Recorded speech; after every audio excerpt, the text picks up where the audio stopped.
La vitamine C ou acide ascorbique est une vitamine hydrosoluble. Surnommée la vitamine antiscorbut car le scorbut est une maladie de déficience en vitamine C qui est mortelle si elle n'est pas soignée. Dans le stade primaire, on se plaindra de fatigue anormale, moins d'efforts, de maux rhumatismaux et de saignements de gencives.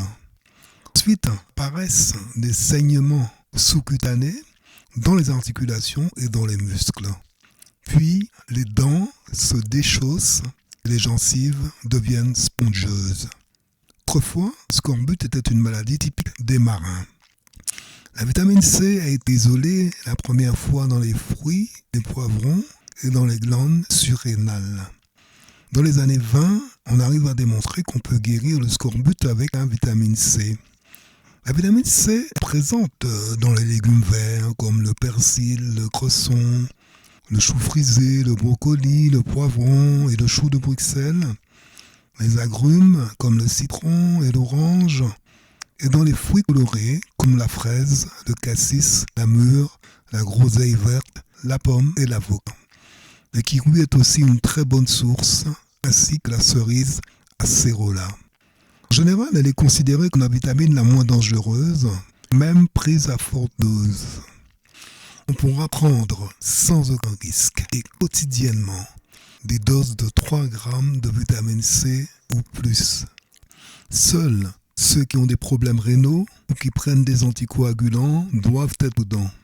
La vitamine C, en majeure partie, s'accumule dans le cortex surrénal.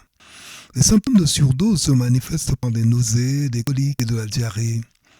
La vitamine C peut agir comme diurétique, ce qui bien sûr augmente la quantité d'urine produite par l'organisme.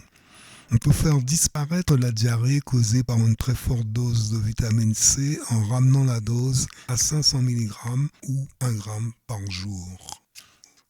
La vitamine C peut contribuer à réduire le taux de mauvais cholestérol, LDL, et à augmenter le taux du bon cholestérol, HDL. Elle agit comme un antioxydant, protégeant les cellules et les vaisseaux sanguins du stress oxydatif, qui lui peut contribuer à l'accumulation du cholestérol dans les artères. De plus, la vitamine C peut aider à améliorer la fonction endothéliale, c'est-à-dire la santé des vaisseaux sanguins, ce qui est bénéfique pour la santé cardiovasculaire. La vitamine C contribue à la formation des os et des dents, ainsi qu'à la bonne santé des organes sexuels.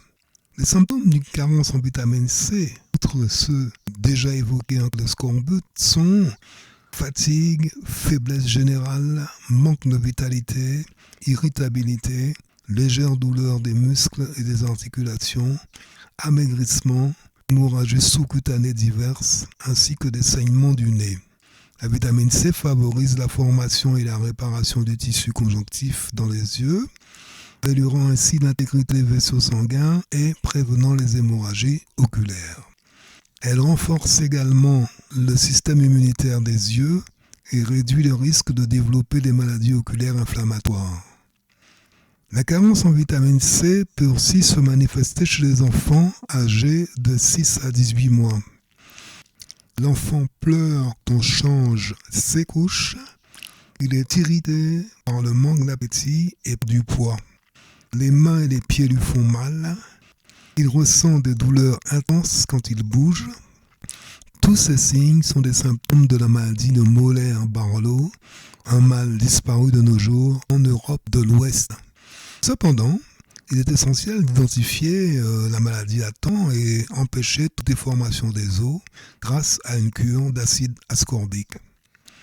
Une ration supplémentaire de vitamine C est recommandée aux personnes stressées, ceux qui consomment beaucoup d'aspirine, aux femmes qui prennent la pilule anticonceptionnelle, à ceux qui doivent faire une cure d'antibiotiques, à ceux qui prennent des barbituriques et des corticostéroïdes, aux fumeurs, aux personnes consommant de l'alcool, aux personnes âgées, aux athlètes, aux enfants nourris artificiellement, aux personnes souffrant d'ulcères d'estomac et du duodénum et aux diabétiques.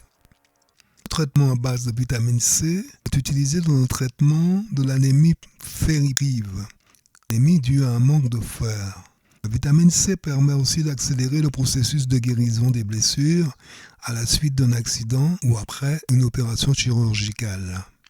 Elle joue un rôle important dans la production des hormones antidépressives et a donc bénéfice dans le traitement de certaines affections d'ordre psychiatrique, par exemple en s'impliquant dans la synthèse de la noradrénaline et de l'adrénaline.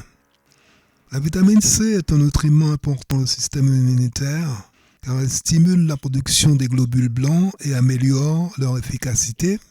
C'est ainsi qu'elle peut réduire la durée et la gravité d'un rhume ou d'une grippe, sans toutefois être miraculeuse dans son action. Une alimentation riche en fruits et légumes, de préférence frais et crus, et une prise modérée de suppléments de vitamine C peuvent aider à renforcer le système immunitaire pour mieux résister aux infections bactériennes et virales. L'acide ascorbique favorise la formation du collagène et du tissu conjonctif. En tant qu'antihistaminique, la vitamine C va minimiser les réactions allergiques.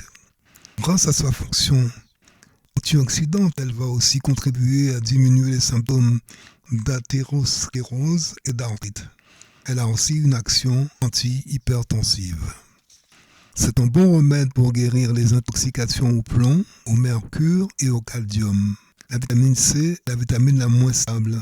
En effet, elle est détruite lors de cuisson à haute température et dissoute dans l'eau bouillante.